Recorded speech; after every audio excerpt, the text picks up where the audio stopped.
Boa noite. Que bom que vocês estão chegando. Obrigada. Deixa eu chegar só mais um pouquinho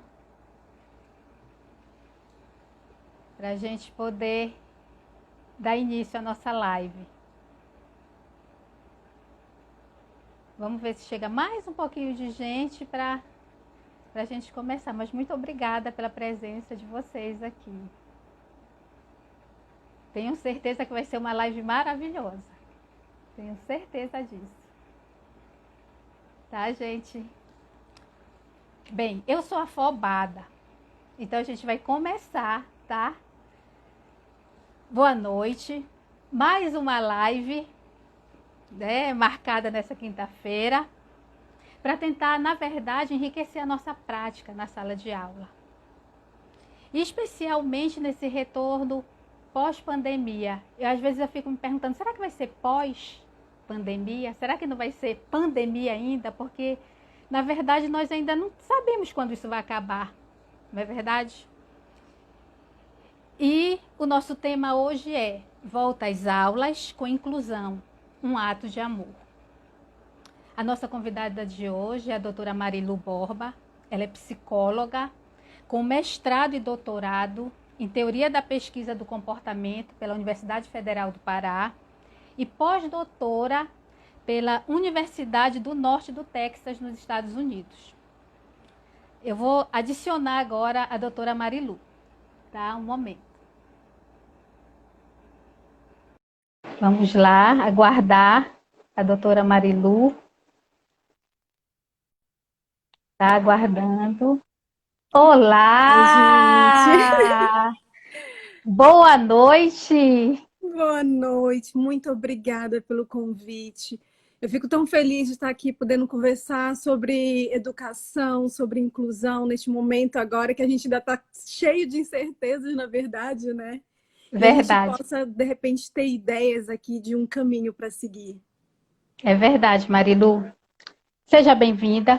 Obrigada por ter aceitado o convite, tá? De participar dessa live que literalmente, para mim, vai ser uma aula sobre inclusão.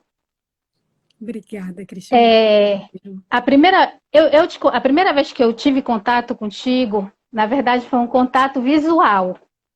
Hum, Quando eu fazia a minha pós-graduação em educação especial, eu assisti uma palestra tua e confesso que foi a primeira pessoa que eu vi os olhos brilharem quando falou de inclusão, quando falou de autismo. E eu fiquei apaixonada por ti. Eu tenho uma obrigada. admiração enorme por ti. Sei que tu és uma profissional altamente competente. Obrigada. Agora, o que vai...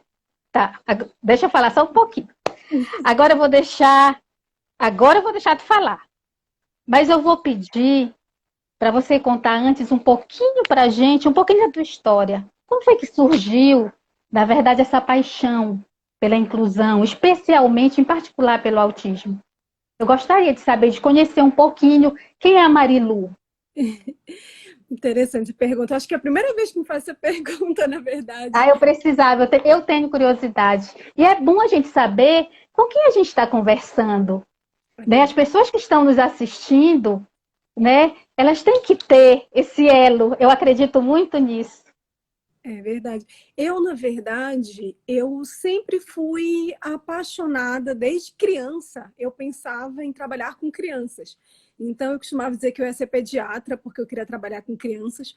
Mas boa parte das minhas atividades, na verdade, era dando aulas. Então, aquela coisa, eu pegava os bonequinhos, colocava tudo sentadinho e eu ia ser professora e ensinar para os bonequinhos e dar aula. Então, eu sempre tive um fascínio muito grande pela aprendizagem, pelo ensino, sempre tive muito interesse em trabalhar com criança e nessa área educacional. E quando entrei na Universidade Federal do Pará, eu fui trabalhar com crianças logo no início, fui trabalhar no Hospital Filoiola com a professora Eleonora, e eu passei alguns anos trabalhando com crianças com ela, e a gente tive várias experiências lá dentro. Com crianças com TDAH, com baixo peso, em situações de vulnerabilidade. Então foi assim uma aprendizagem imensa e era sempre onde eu me sentia muito bem, muito realmente em paz, sabe? De estar atuando, de estar trabalhando. E depois de um tempo, eu tive algumas experiências voltadas com atendimento de crianças com leucemia que foram muito difíceis para mim, de lidar com a perda, de lidar quando você às vezes não consegue ajudar. E aí eu passei um tempo trabalhando com adultos, só que eu fui trabalhar com adultos no Ipiranga. E lá eles tinham uma preocupação muito grande com inclusão já, né? A professora Leonora tinha, a professora Sueli tinha essa preocupação, e a gente fazia muitos trabalhos em parceria com o setor de inclusão.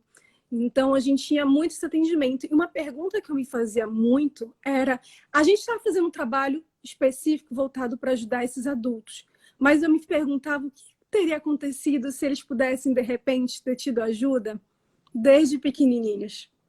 Como será que eles estariam agora enquanto ajuda? Quanto realmente a gente, de repente, precisaria estar atuando? Ou quanto de independência eles já teriam?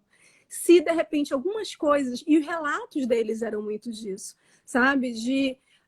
Eu nunca tive essa orientação, nunca ninguém me ensinou a fazer isso. Às vezes, coisas simples, ao longo da vida não tinha sido feita, como, de repente, uma pessoa que tem uma baixa visão não tinha acesso ao material adaptado para que ela pudesse ler o material. Ela conseguiria ler se ela tivesse o material adaptado, ela conseguiria ter tido mais ganhos e progressos se tivesse acontecido.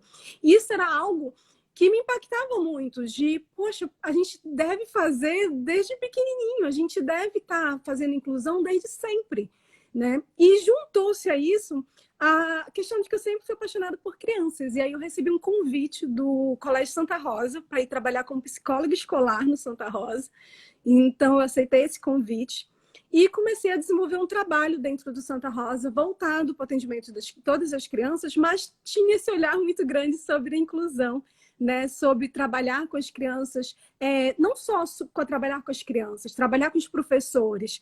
A gente tinha um projeto dentro do Santa Rosa, por exemplo, que era para os outros profissionais da empresa, não diretamente os professores, mas, por exemplo, a equipe que ajuda na limpeza, a equipe que ajuda, de repente, na recepção, de ensinar essas pessoas também como serem inclusivas, como estarem ajudando o aluno. Então, eu tinha muito essa preocupação e tive vários projetos lá dentro com esse foco de trabalhar a inclusão. Paralelamente a isso, começou na Universidade Federal do Pará, estava iniciando o Aprende com o professor Romariz, com o professor Carlos, né? Então, era o iniciozinho, eu sou da fundação do Aprende na Federal. E aí eu estava fazendo o meu doutorado e eu troquei toda a minha área de orientação, comecei tudo do zero para ir trabalhar no Aprende, para ir trabalhar com inclusão com autismo. E o meu projeto de doutorado, ele foi um projeto trabalhando com as famílias. Então, o nosso objetivo era ensinar as famílias, principalmente que a gente sabe que é muito custoso a intervenção, ela é muito onerosa. Então, quando as famílias sabem o que fazer, sabem como fazer, além da gente diminuir muitos custos, a gente traz muita independência e autonomia para essas famílias. E muita segurança, sabe? O sentimento de autoconfiança, de eu sei o que eu estou fazendo, é incrível da gente ver os pais se sentindo seguros de como está lidando, como está ensinando. Então, meu projeto de doutorado foi na área de autismo. Eu comecei a trabalhar com questão de inclusão, com autismo. Vim fazer o meu pós-doutorado nos Estados Unidos e fazer o processo também para tirar meu BCBA, que é uma certificação internacional, né? E foram esses anos todos, desde então, tenho trabalhado com crianças, mas tenho trabalhado também muito com crianças com inclusão, com autismo, com TDAH, com transtornos opositor. Então, a gente tem muito esse foco de como a gente pode fazer com que todos possam aprender. De que toda criança, a gente acredita nisso, todo mundo pode aprender. A gente que tem que descobrir a forma de ensinar, né? Mas É toda verdade, criança é Marilu. capaz de aprender. Eu acredito nisso também. Vamos lá. Marilu, eu penso que a gente não pode, isso é uma opinião minha, tá? Que a gente não pode afirmar que a nossa educação inclui. Do contrário, a gente não estaria aqui discutindo esse assunto. E para início de conversa, o que é inclusão? O que é incluir? Uma coisa que eu acho que é importante quando a gente fala de inclusão é que a gente sempre fala da inclusão como em termos mais técnicos, em termos mais assim profissionais, digamos assim. Qual é a definição de inclusão? Eu quero trazer uma outra perspectiva. A perspectiva de inclusão é um ato de amor. Inclusão é um ato enquanto pessoas são inclusivas, pessoas elas têm, e quando as pessoas em conjunto vão tendo atitudes inclusivas, a gente tem ambientes inclusivos, mas isso parte de comportamento de indivíduos, de comportamentos de pessoas. E aí tem duas reflexões que eu gostaria de trazer sobre o que é inclusão. A primeira é uma diferenciação de três nomes. Simpatia é o primeiro nome, empatia é o segundo, e o terceiro eu vou chamar de solidariedade aqui, mas podia ser compaixão também. Vou entrar no porquê. A simpatia é quando eu olho para uma pessoa que está sofrendo, eu digo, nossa, que difícil deve estar sendo para você viver isso, deve ser muito complicado isso. Então você observa a dor do outro e você diz, poxa, você está sofrendo. Então você reconhece que aquilo deve ser ruim e você diz que aquilo deve ser ruim. Você tem simpatia para com o sofrimento do outro, para com a situação que o outro está vivendo. A empatia, ela envolve já um processo mais complexo. Ela envolve que eu pare para sentir a dor do outro. Eu pare para pensar, quando é que eu me sentia assim? Como é estar neste lugar? Teve alguma situação na minha vida em que eu vivenciei, que eu já vivi essa dificuldade? Eu vivi esse desafio? Eu senti que eu estava, por exemplo, que o grupo não me aceitava, que não tinha um ambiente que era favorável para a minha aprendizagem. Então, a empatia, ela envolve você se colocar no lugar do outro. Mas existe um terceiro ponto, que é onde eu quero chegar, que aqui nos Estados Unidos a gente chama de compaixão, mas acho que no Brasil talvez solidariedade fosse uma palavra mais adequada para a gente, que é quando eu faço algo para mudar a vida do outro e para fazer com que a vida do outro seja melhor.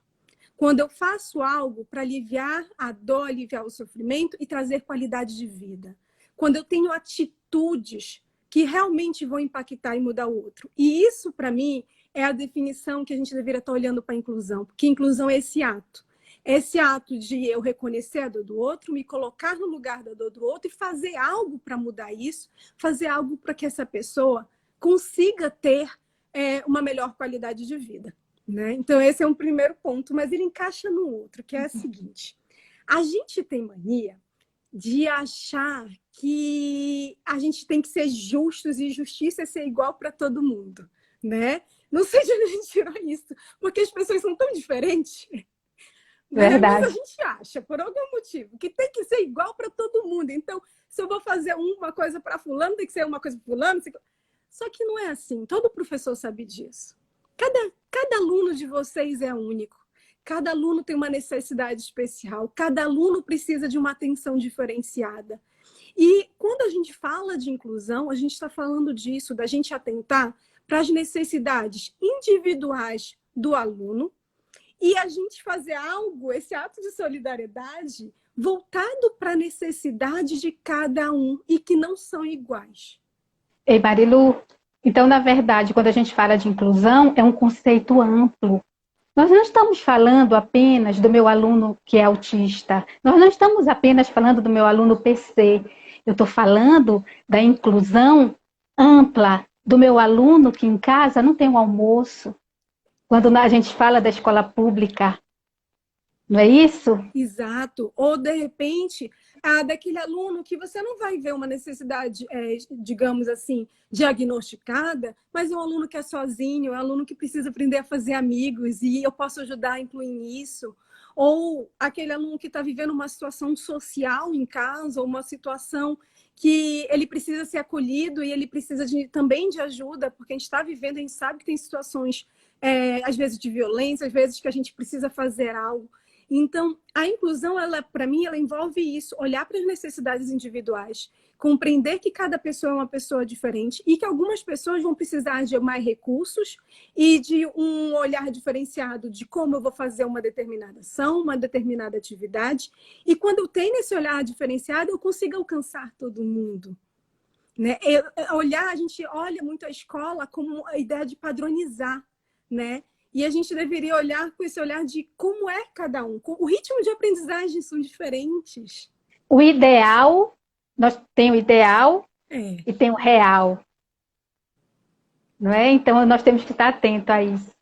Exato. Às vezes, nós idealizamos muito, só que a nossa realidade, ela nos impede. É. Mas eu também não quero cair naquela prática de sempre dar uma justificativa para eu não realizar tal coisa. Não é isso que eu estou dizendo.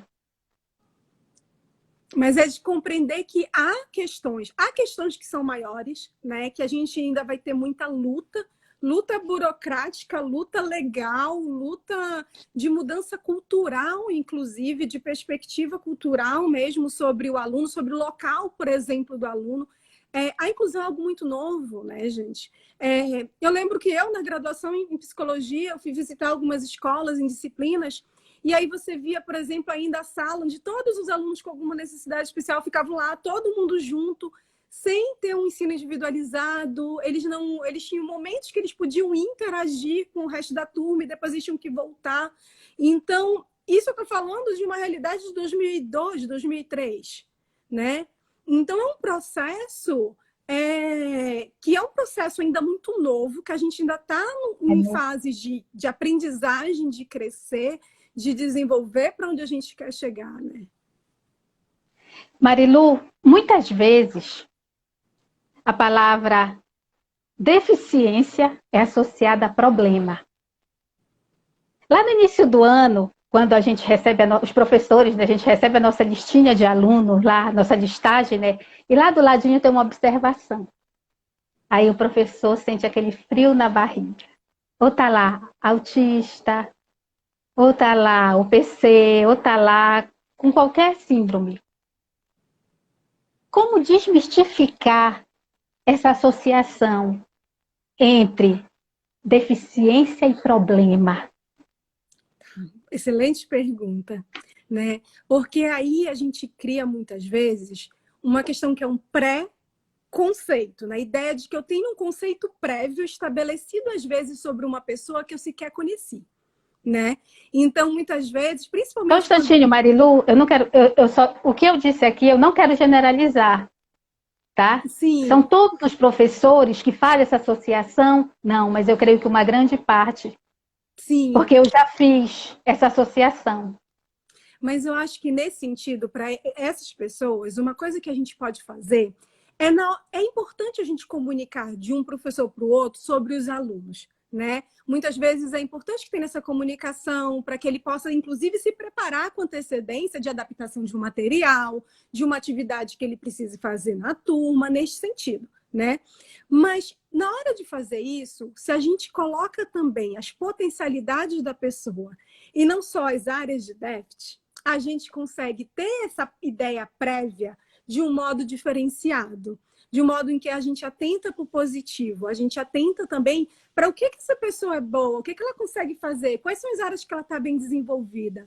Essa é uma questão que acaba, eu acho que muitas vezes gerando com a ideia de um problema, é porque muitas vezes acaba que é um olhar somente sobre o que precisa ser desenvolvido.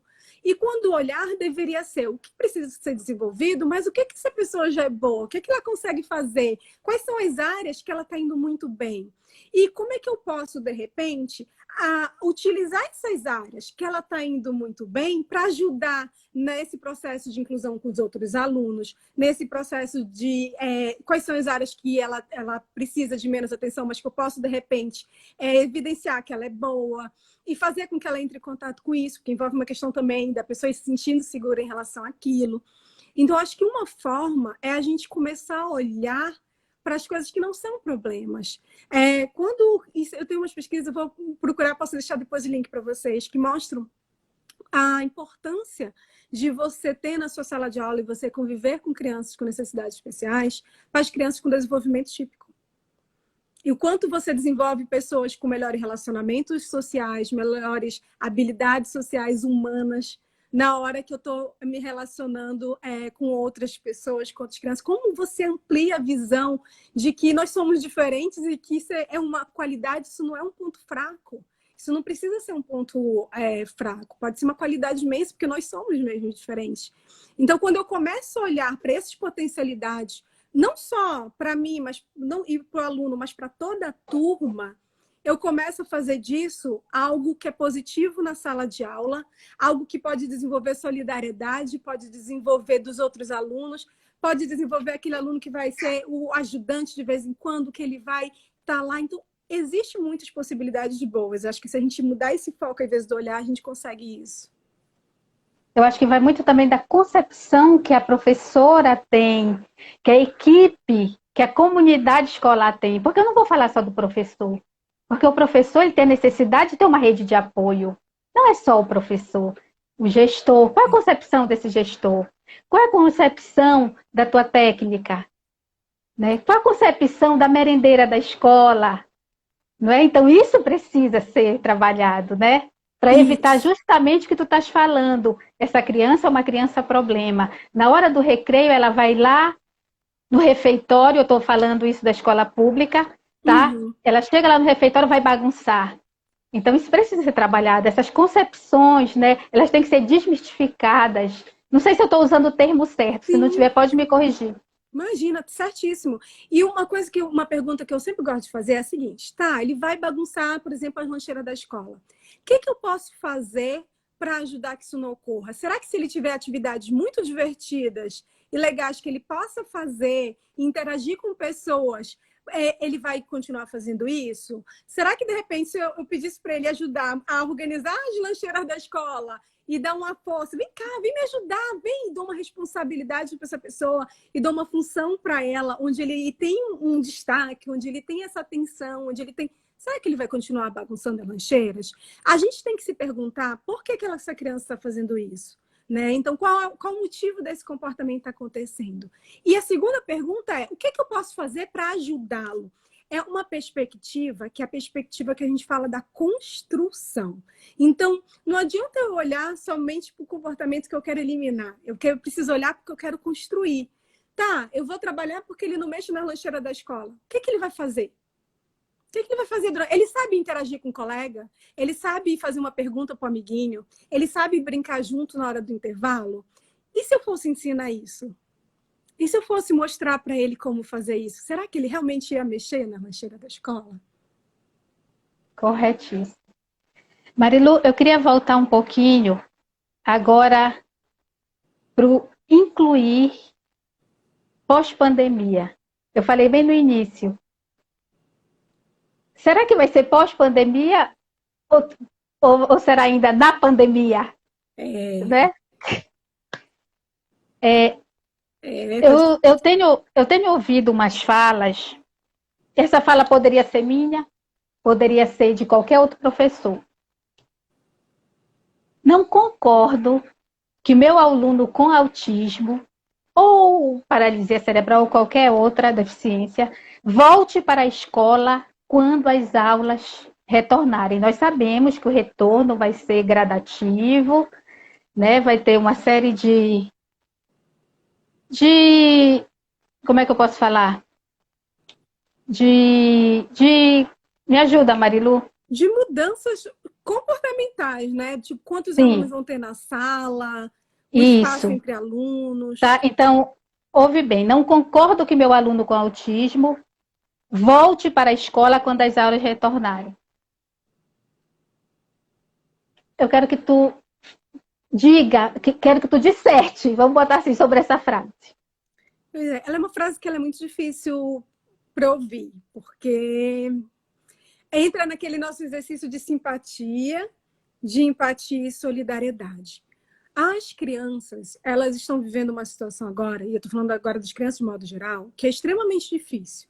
Porque elas ainda não têm uma compreensão total do que está acontecendo. Elas sabem que tem alguma coisa muito errada acontecendo, mas elas não têm uma noção total, muitas delas. Inclusive, pelo momento, fazem de maturação e de possibilidade de compreensão mesmo.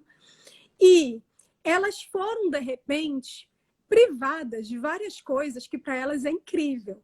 A escola, ela deve ser esse espaço, né, de acolhimento, de desenvolvimento, de aprendizagem, mas a escola também é um grande espaço de socialização. A escola é um espaço onde eu desenvolvo habilidades sociais, eu faço amigos. E, de repente, eu não tenho mais a professora que eu amo, eu não tenho mais os amiguinhos, eu não tenho mais ninguém, e eu estou dentro de casa e eu não posso ir para lugar nenhum. Se para adulto, gente, isso é difícil, imagina como é difícil para uma criança, ou para uma criança, no caso, com autismo. De repente, ela se vê privada de várias coisas que para ela trazem felicidade, que para ela fazem bem. Então, por que que essa criança tem menos direito do que outra criança a gradativamente voltar para este ambiente? Eu acho que tem um parênteses aqui importante, sobre se esse é o melhor momento para voltar à escola ou não. Eu acho que esse dava toda uma discussão, né? Há segurança suficiente para voltar às aulas agora? O número de casos está controlado? A gente já está numa fase decrescente? Existe toda uma estrutura mesmo da escola para que isso aconteça com responsabilidade?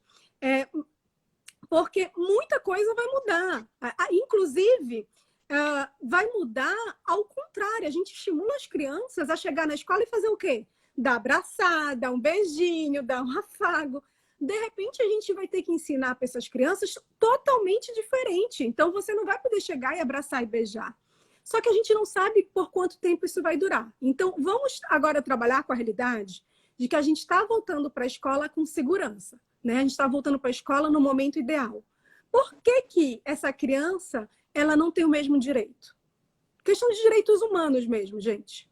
Estou falando aqui de direitos humanos. Por que essa criança não tem o mesmo direito? E por que que eu não posso? Por que que eu já... Aí entra numa coisa que tu falaste lá no início sobre, às vezes, a ideia de que vai trazer problema. Por que que eu acho que ele vai trazer problema? Por que que eu acho que, de repente, para ele foi mais difícil do que para outra criança? Eu acho que tem outro... Eu acho que tem outro sentimento envolvido aí. O sentimento de despreparo. Por que a gente tem esse sentimento, Marilu? Eu acho que, assim, ele pode ser bom no sentido de que a gente nunca está 100% quando incomoda, né? Quando a gente tem a ideia de que a gente está sempre aprendendo, ele pode ser bom. Mas isso envolve eu querer aprender e ir atrás. E aprender, ele não envolve necessariamente conhecimento vir até mim. Envolve fazer o que vocês estão fazendo agora. Todas as pessoas que estão aqui, né, em busca de conhecimento, em busca de aprendizagem. Conhecimento, a gente vai atrás dele, né? Ele não vai... Vou estar sentado em casa e, de repente, esse conhecimento vai estar chegando. Mas eu já estou tendo uma ideia de que isso vai me trazer problema quando eu nem sei se vai. Porque essa criança vai precisar aprender novos comportamentos, como, por exemplo, com a distância que ela tem que manter do coleguinha. Vai. Me diz uma criança que não vai precisar aprender isso também. E por que essa criança não tem esse direito dessa aprendizagem? E de interagir socialmente, e de estar de novo na escola, e de ter os amiguinhos, e de continuar desenvolvendo? E por que essa família... E aí eu vou sair um pouco dessa criança, gente, e eu fico pensando na dor de um pai de ouvir algo como isso. A dor do pai deve ser uma coisa imensa, porque é essa pessoa que vai ficar 4 horas com meu filho todos os dias. Então, eu imagino o desespero que deve dar. Porque se você não quer ficar com essa criança, né? Existem algumas áreas que não tem como a gente fugir. Trabalhar com saúde, trabalhar com educação envolve amor. E eu sei que envolve muito essa questão de que às vezes a gente sente que eu estou fazendo muito e entra naquela questão que tu colocaste de eu não me sinto preparado. Mas vamos se preparar, porque, na verdade, quando começar, ninguém vai estar 100%, gente. A gente não faz ideia do que vai ser. A gente não faz ideia de como as crianças vão voltar. A gente não faz ideia se as estratégias que a gente vai pensar de distanciamento... Vocês já imaginaram a hora do intervalo? Como é que vai ser? Como é que eu vou dizer para esses meninos não correrem juntos, um por cima do outro na hora do intervalo? É complicado, né, Marilu? Vai ser um desafio de modo geral. Então, eu colocar esse desafio como sendo a criança que precisa de uma atenção especial, chega a não ser justo com as coisas que estão acontecendo, entendeu? Quais são os outros desafios que a gente tem? E a criança, ela é capaz de aprender. Hoje eu estava conversando com uma família, inclusive, disso. O que a gente tem feito? E é uma sugestão. A gente precisa prevenir. Se a gente consegue trabalhar com prevenção, a gente vai tendo mais a segurança para a gente fazer de modo adequado. Vamos prevenir. Como é que vai ser quando voltar? Qual a distância entre os alunos? Quais são as regras? Vai ter educação física? Não vai ter educação física. Vai ter atividades de grupo? Não, não pode mais ter atividade de grupo. Como é que a gente vai reorganizar? Planejar, tá? Primeiro passo, planejamento. Eu vou tendo que saber o que eu vou fazer. Não adianta chegar no primeiro dia de aula achando que vai ser a mesma coisa do que era antes, porque não vai, né? Me planejo pensando nesse aluno, planejo pensando nisso. Mas tentem prevenir. Como assim? Manda para as famílias, 1, 2 semanas antes da aula começar, como vai ser as novas normas de distanciamento, quantas vezes ele vai ter que lavar a mão, que ele vai ter que usar máscara. E mostra para a família como ele podia ensinar isso para a criança. É o que a gente começou. Então, a gente está pedindo para as escolas mandarem como vai ser as normas, o que vai ter, o que não vai ter. E a gente já está começando o ensino. Então, vamos ensinar para as crianças que agora ele não tem educação física. Ele já precisa aprender para ele chegar lá e ele não chorar triste porque ele queria uma aula e não vai ter. Já estamos ensinando. Olha, agora quando voltar para a escola, aula de educação física, tá vendo aqui na rotina visual? Olha, tá vendo? Não tem mais essa aula, vai ser desse jeito. Então, e pedir apoio. Isso cabe muito bem para todas as crianças, não é? Cabe. Planejamento, gente, e organização de como eu posso prevenir. Manda para as famílias como é que vai ser e pede para as famílias começarem o ensino. A gente teve outro dia uma palestra com nossos pais, ensinando a colocar e tirar máscara. Inclusive tem no podcast da Iluminar, viu? Ensinando como fazer isso com as crianças. E uma das coisas que um dos pais levantou foi, mas Mari, na escola, na hora do intervalo, ele vai tirar a máscara e colocar onde? Né? Então a gente, poxa, temos que pensar nisso, coisas pequenas, mas que vão ser nova realidade. Será que precisa de um espaço, tipo um tapaué específico, que ele tira a máscara e coloque lá dentro? A gente já começou o ensino com algumas das nossas crianças de uso de máscara por mais tempo. Porque ele vai precisar usar máscara por 4 horas na escola. Eles estão aprendendo a usar máscara em casa? A gente tem que prevenir. Então tem que ser um trabalho conjunto, de fato, a família e a escola, desde já. Desde já, exatamente isso. Porque se eu faço isso, e um trabalho de escuta, como é que tá? Como é que ele tá? Às vezes a criança pode ter tido progressos, ela pode ter, de repente, a família estava ajudando, continuou desenvolvendo, a criança está bem. Então, não necessariamente essa criança ela vai voltar com déficits em relação ao que estava antes. Isso pode acontecer, de repente, até melhor, de repente, algumas coisas estarem bem. Pode acontecer de não? Pode. E aí volta a questão de eu prevenir, de eu me preparar, se possível, ter um acompanhante terapêutico, dependendo do caso, isso é um direito da criança, né? Então, o professor precisa de apoio também, né? Então, o professor que é sozinho, ele se sente muito mais desesperado e muito mais propício a dizer, não, eu não dou conta, né? E Marilu, essa questão do trabalhar já, não esperar, mas já começar, vamos falar um pouquinho, o que a tua concepção da escola pública? Se é possível? Né? Porque se é possível. Eu acho que em algumas realidades é muito mais difícil e nesta realidade talvez fosse mais interessante pensar num planejamento de volta que envolvesse isso. Como assim? Mari, eu não tenho como mandar e-mail pro pessoal dizendo quais são as normas, porque ele não tem e-mail, não tem internet, não tem nada. Então, será que não é melhor pensar como a gente faz no começo do ano, muitas vezes, especialmente com a criança menor, eu tenho uma semana de planejamento com meus professores?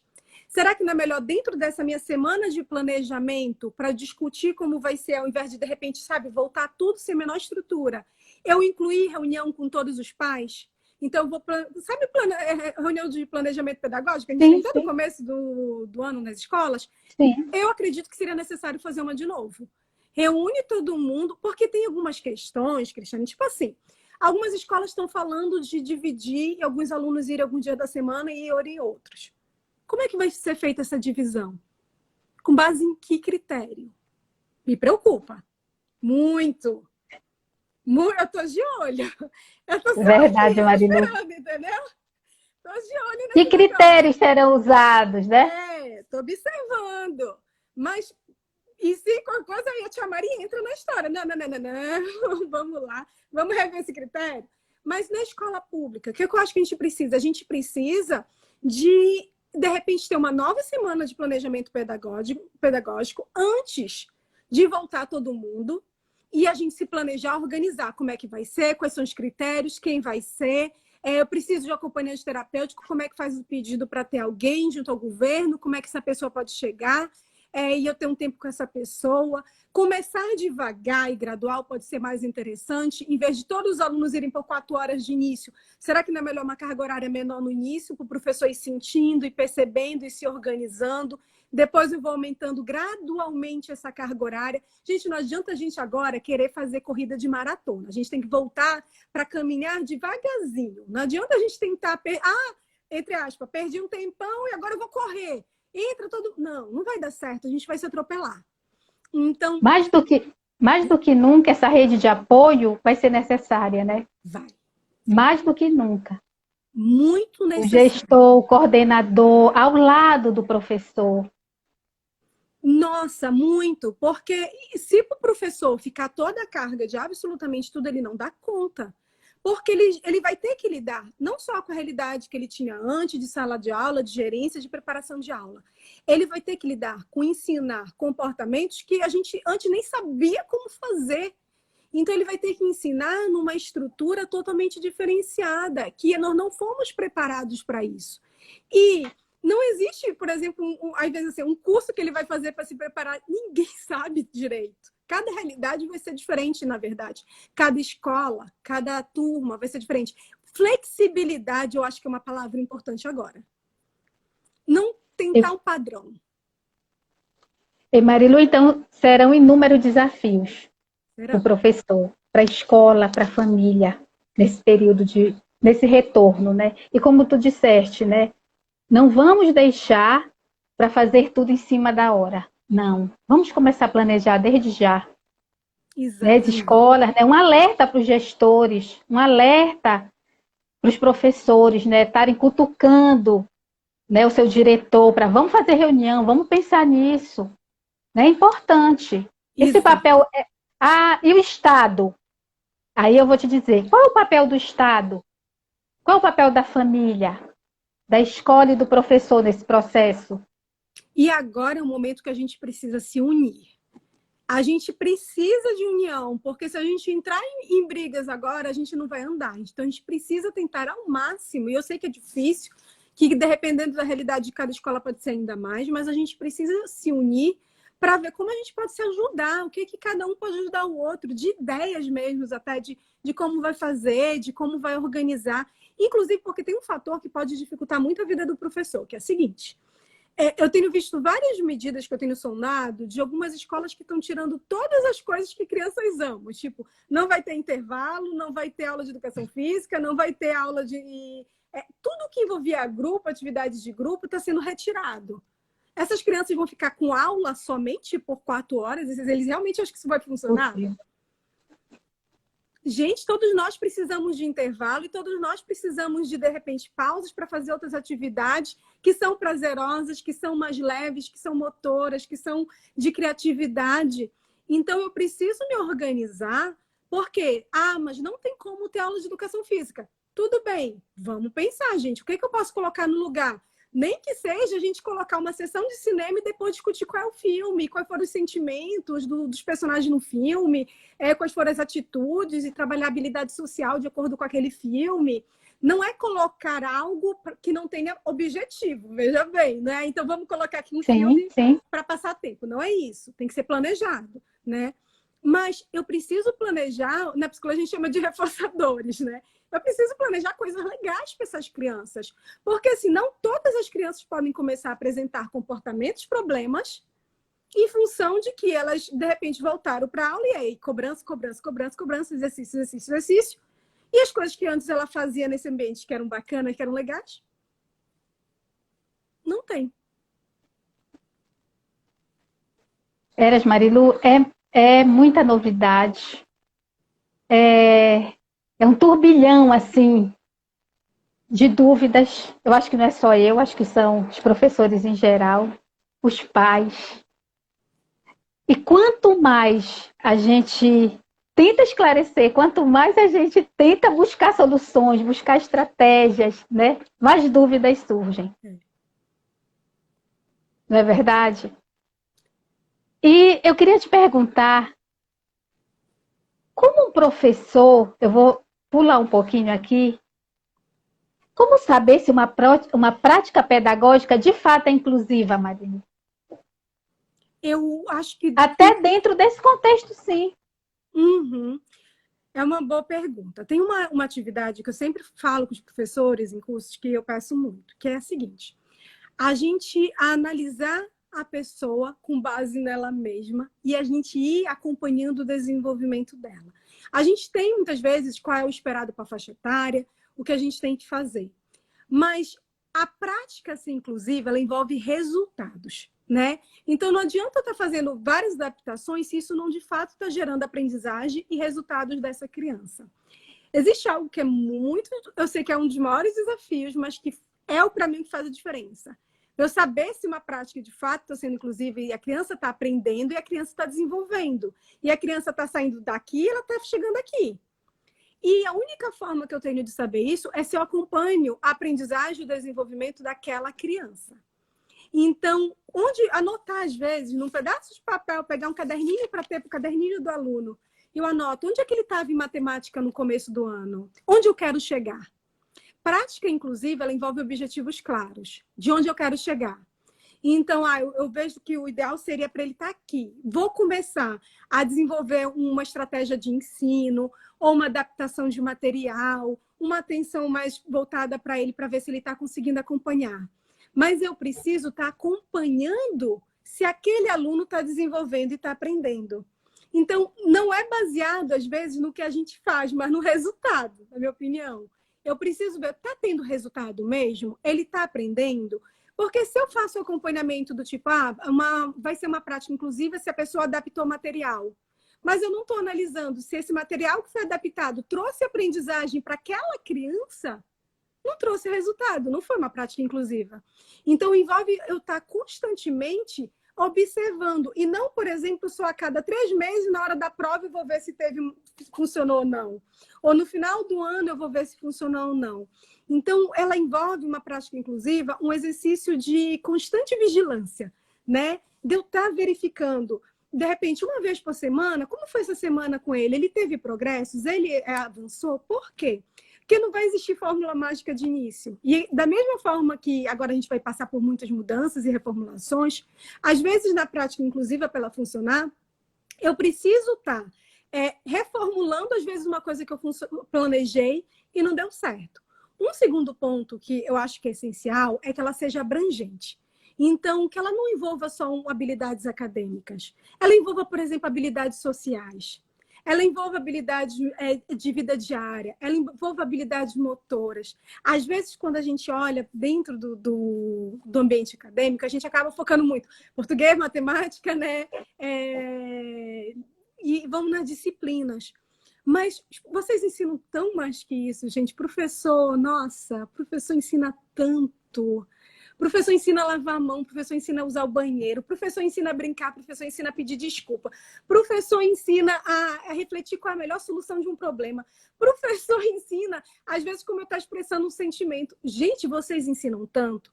E às vezes eu vejo os professores se cobrando muito, somente olhando para essa parte. Eu já vi isso acontecer, mas ele não evoluiu tanto na parte de matemática. Mas, nossa, essa criança aprendeu tanta coisa. E isso não vai para o relatório. Eu brigo quando não vai para o relatório. Digo, eu quero que tudo que tu fez, porque eu vi ao longo desse ano, tudo que tu ensinaste para essa criança, coloca. Porque isso também é aprendizagem. Então, eu acho que ela envolve isso. Ela envolve esse olhar amplo, né, sobre essas diversas habilidades que a gente precisa para a vida, para a gente ter qualidade de vida. E eu estou acompanhando de tempos em tempos, com frequência, se aquele indivíduo está aprendendo, se aquilo que eu estou fazendo está funcionando. Aí tu falaste numa coisa aí que tocou aqui dentro, quando tu falaste do relatório, né? O relatório é o meu espelho, não é? E às vezes a gente não tem cuidado com isso, essa percepção na hora de escrever esse relatório. Eu tenho que me ver naquele relatório. Tá, eu estou vendo a minha criança, mas quem é a professora Cristiane? Quem é a professora Alverina? Não é verdade? Exato. Muito porque interessante. É uma relação, né? A gente vê muito copia e cola. Eu sei que o assunto não tem nada a ver com a live, mas tu falaste tanto na minha cabeça agora. Mas eu acho que pode, inclusive, ajudar muito neste momento. Então, anotem quais são as práticas que vocês vão iniciar nesse semestre, como é que vai funcionar para o aluno de vocês, se está funcionando, como é que ele está indo, o que vocês precisam mudar para, de repente, ele conseguir ser incluso nesse ambiente. Inclusão, ela envolve muito essa análise do indivíduo, do que esse indivíduo precisa. Quais são as coisas que eu preciso para ele, de repente, chegar e conseguir aprender? Às vezes, quando a gente fala, Cristiane, de por exemplo, a baixa visão, ou a gente fala um cadeirante, a gente vê, né? Então, é mais fácil a gente pensar, não, é claro que essa criança precisa sentar na primeira fila para ele poder enxergar melhor, né? Claro que precisa de rampa, porque aí como é que ele vai chegar no segundo andar? Quando a gente fala de coisas que não são visíveis, né, a princípio, no primeiro olhar, a gente às vezes acaba não percebendo a necessidade que esses alunos também têm dessa inclusão, desse olhar individualizado, né? Não, mas por que eu vou dar mais elogio para ele ou vou dar menos exercício para ele? Não é justo com os outros alunos, né? Então a gente acaba, às vezes, quando não é algo que é visível, a gente não percebe que sim, é justo. É uma questão de justiça quando eu dou diferentes procedimentos e eu dou diferentes suportes, porque as pessoas precisam de diferentes suportes. Todo mundo. Ai, que discussão maravilhosa. Olha, Marilu. Marilu, eu ainda queria falar um pouquinho da escola pública, porque é a minha realidade. Quais serão, na tua opinião, tem que ter planejamento, tem que ter organização, mas com relação à infraestrutura da escola, com relação ao emocional do professor, essas questões assim. Em relação ao emocional do professor, aí a gente entra numa questão política, né? A gente tem que pensar muito bem quando vai ser o retorno. Porque você ir trabalhar com medo, muitos professores estão em grupo de risco. Muitos professores estão em grupo de risco. Então, você ir trabalhar com medo, sem saber como vai ser, sem saber se você pode adoecer, sem saber o que pode gerar, é desesperador. Então, eu acho que isso é uma questão pública, política, que precisa ser, e a gente precisa brigar, a gente precisa dizer não, não é hora, não que isso, porque você ir trabalhar num ambiente que não está adequado nesse sentido, e é uma coisa que é uma variável que não dá para controlar, é muito difícil. Então, a gente precisa pensar sobre isso. E essa realidade, né? Agora, inclusive, no ambiente privado, eu tenho visto algumas questões, tipo, o professor ter que dar aula online e ficar 4 horas na frente de uma câmera. Gente, não é possível. Não é assim que funciona o ensino, né? Mas, voltando para a questão das escolas públicas. Então, eu acho que esse é um primeiro ponto, a gente verificar essa volta. Segunda questão existe necessidade de distanciamento social, certo? Certo. Gente, eu não sei quantos alunos tem na turma de vocês, mas como é que vocês vão fazer esse distanciamento fisicamente? Entendeu? É uma exigência de algo que na prática se torna basicamente impossível muitas vezes, né? Então, como é que eu vou fazer para organizar num ambiente que antes tinha 30, 40 alunos, eu vou dar 1,5 metro, 2 metros de distância entre eles, eles vão ficar para o lado de fora, eles vão entrar para o corredor, não existe como. Fisicamente não existe como a gente recriar escolas agora, e não existe como. Eu acho que uma questão agora é pensar em quais são as prioridades. Né? Então, vai ter uma questão de rodízio, por exemplo, ou então vai reestruturar a escola de tira o máximo de coisas de dentro e deixa somente o necessário. Vai ter uma questão de rodízio, aí entra naquela, como é que vai ser dividido essas crianças, de quanto tempo. Se vai ter rodízio, isso significa que o professor vai dar 2 aulas? Ele só é um, que eu saiba. A gente vai ter 2 turmas. Vocês já se perguntaram isso? Eu já me perguntei. A minha maior curiosidade. Né? Ou ele vai receber 2 salários? Eu acho justo. Porque talvez 3, com tudo que a gente está passando. Eu acho justo. Mas porque, de repente, ele vai ter que dar aula para 2 turmas? E como é que fica da carga horária? De carga horária de trabalho mesmo para esse profissional? De não ter uma sobrecarga para esse profissional, para ele estar lá. Vão ser contratados mais professores? Vai ter treinamento para esses professores que vão ser contratados? Como é que vai ser isso? E aí eu pensando nessa questão, eu penso muito nessa questão física, porque eu acho que vai ser um dos primeiros pontos que vai ser diferença de realidade, né? Porque não bate, não funciona. E aí eu vou, de repente, pensar, não, vou fazer uma estratégia, ou tem contratação de professores, ou vou pagar o dobro para o professor porque ele está dando 2 aulas. E aí eu vou fazer esses distanciamentos mais de espaços, né? Para tentar conseguir. Mas aí eu vou ter que analisar tudo isso, vou ter que analisar se isso de fato vai funcionar, se não vai funcionar, como vai ser essa questão do professor tendo que dar mais de uma aula, como vai ser o emocional dos alunos. Eu acho que a gente tem que pensar em prioridade. A gente tem uma estrutura de ensino muito conteudista. Eu acho que isso eu sempre briguei em relação a isso, que isso precisa mudar, né? Que a gente precisa focar em habilidades de aprendizagem, de ensinar a criança a aprender, ensinar ela a desenvolver quais são os componentes que vão fazer aquele boom de aprendizagem, que ela aprenda os componentes essenciais que vão ajudá-la. Nosso sistema de ensino ele é muito conteudista.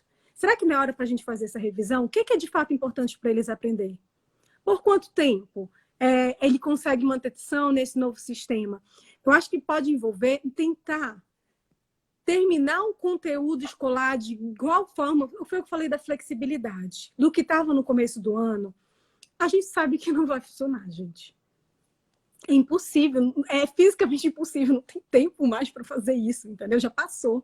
Então, agora a gente precisa rever e olhar qual é a nossa prioridade. A nossa prioridade é tal, é isso que é importante. Então, vamos esquecer um pouco a questão de conteúdos e focar no que para aquela faixa etária, no que para aquele ano escolar vai ser um componente, uma aprendizagem que vai ser importante para todas as outras. Vocês entenderam? Eu acho que é isso. Vamos ver qual é o que de fato é importante para eles aprenderem. Deixa o resto e segue e foca nisso, porque vai ter menos tempo, vai ter menos... tudo mudou, então a gente tem que focar no que importa. Marilu, eu tenho uma curiosidade.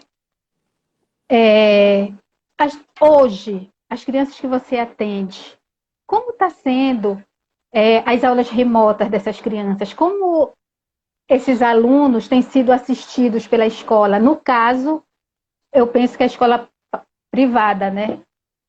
Tem variado muito de acordo não só com a escola, mas com o professor, né? Então, a gente tem aquele professor que ele liga para a família para saber como é que tá, para saber se está aprendendo, e ele fica de olho em todo mundo ao mesmo tempo, e ele vê se uma criança está dispersando, e ele tenta fazer alguma coisa para essa criança voltar a prestar atenção, e ele tenta mandar uma atividade de material adaptado, e aí ele pergunta se está funcionando.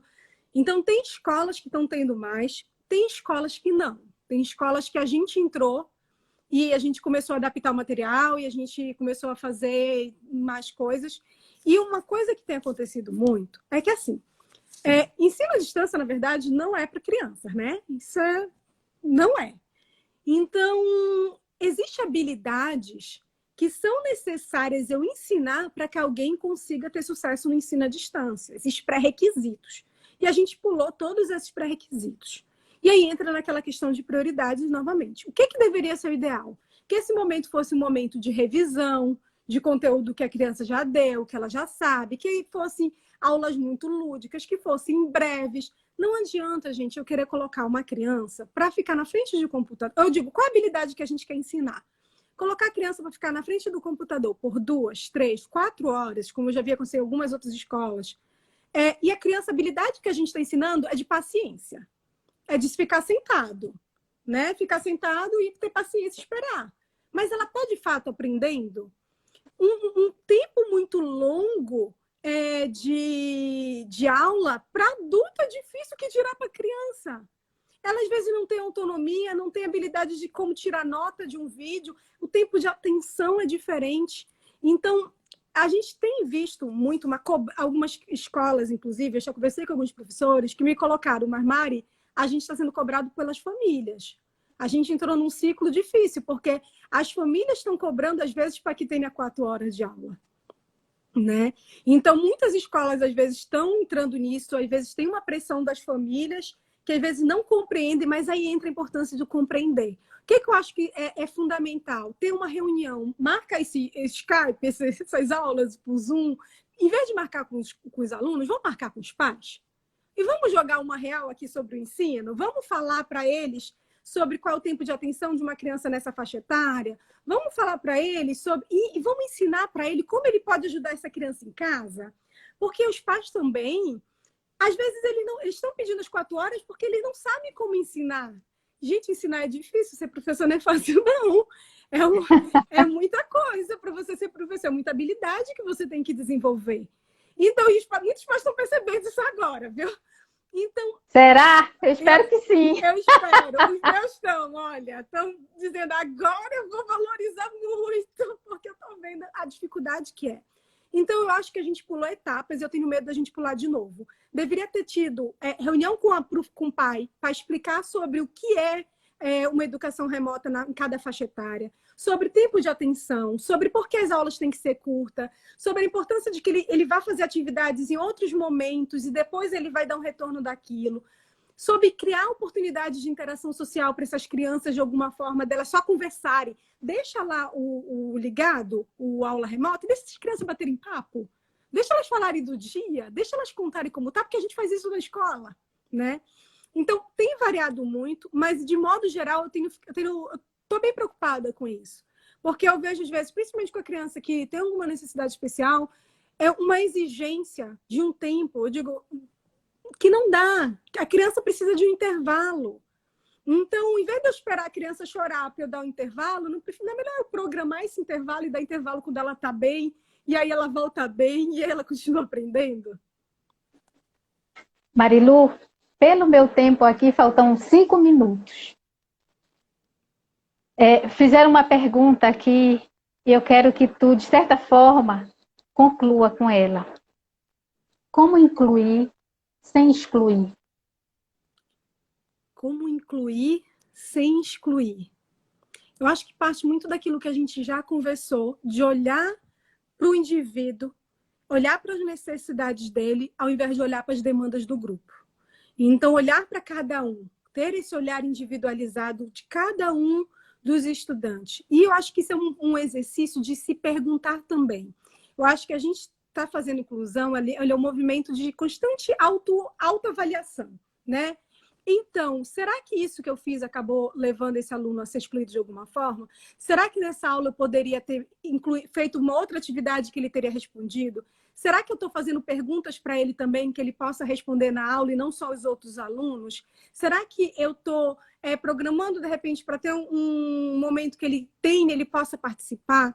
Eu acho que envolve uma avaliação constante nossa. É muito difícil a gente olhar para a gente mesmo, né? É muito difícil a gente olhar, mas a gente sempre tem coisas para melhorar. E espera-se que tenha, gente. Espera-se que vocês não sejam perfeitos, tá bom? E tudo bem. Então, eu acho que fazer isso é um exercício de autoavaliação constante. Porque talvez tenha um dia que você fez uma coisa que você depois pensou, poxa, eu acho que eu excluí.